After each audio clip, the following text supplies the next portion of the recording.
We all recognize the value of peace, of inner peace, peace with our surroundings. Peace throughout the world would be great as well. So why does it seem like the world is getting less peaceful by the day? Aren't we supposed to be getting gradually more civilized?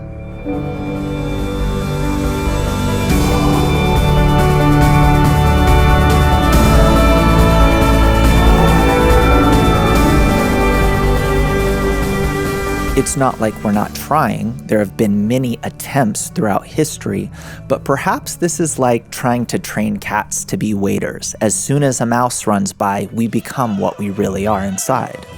Can we really change from the animals that we are in our deepest inner roots and learn to get along and accept everyone?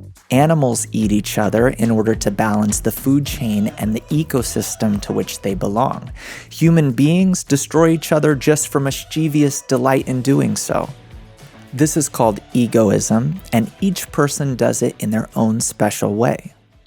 Throughout history, we've tried various ways of getting rid of the elements that we see as noxious, as unbeneficial to peaceful relationships between people, to eliminate or at least silence those factors that we feel are disturbing the harmony. We do this on the individual level when we fire someone, get a divorce, or shun a friend that is misbehaving.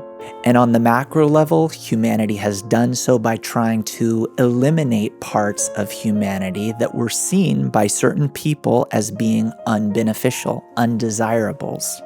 We do this in more subtle, sophisticated ways in the political arena. We may not kill those we disagree with, but we would like to mute or throttle them if possible. But let's zoom out a bit from this picture that causes us, each of us, a daily sense of inner distress and lack of peace. It's hard to look at the world we're in today and say that it's a good world, heading in a good direction. It seems so flawed. But perhaps we're only seeing part of the picture. Looking at a completed creation tells us something about the greatness of its creator. In it, we can start to identify the thought, the signature of the creator. These peerless greats, of course, barred anyone from coming into their workshops and seeing their work half done. Any artist knows that you can't invite people in to naively come and commentate upon the work that you're creating. This will stifle the creative process to have people giving their input without knowing the full vision that the artist sees, and only the artist sees this end vision.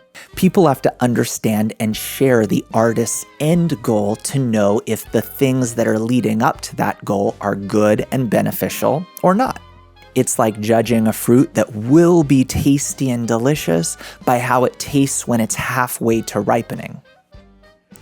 And everything in the universe is on its way to development, including the universe itself. Every species, every person, and humanity as a whole. And like the unripe fruit, all of the so-called bad attributes that historically some people have wanted to eliminate from the world, and which we sometimes want to eliminate from our reality, all of these egoistic properties of human beings are on their way to development and eventually going to contribute to the sweet fruit that is the end goal of all of reality. Now, how can this understanding help us to reach a state of inner peace and a state of peace throughout the world? Well, first of all, it's by us realizing the weakness of any attempt to reform the world, meaning to change others in our reality. Because the force of development that encompasses the whole of reality and permeates it in every atom will not allow any part, no matter how seemingly we think that we're able to control reality and destroy things or build things, this wise force that has created everything and has created all of the fruit and produce so wisely and works on human development and controls all of the development of humanity, it will not allow any of the desires, and desires are what really stand behind these physical bodies. Nature will not allow any of the desires of humanity to be destroyed, because they all belong to this perfect picture that we're heading towards. They wanted to eradicate certain characteristics, and of course, the people who are their carriers, from the face of the earth. But nature won't allow it. And that is why these characteristics continue, counting the degrees until they're ripening. So to reach inner peace personally, and for the whole world to reach inner peace, is to understand that we're standing before a big universe, meaning a big force of nature, and that it will not allow us to eliminate the desires or the opinions of anyone else.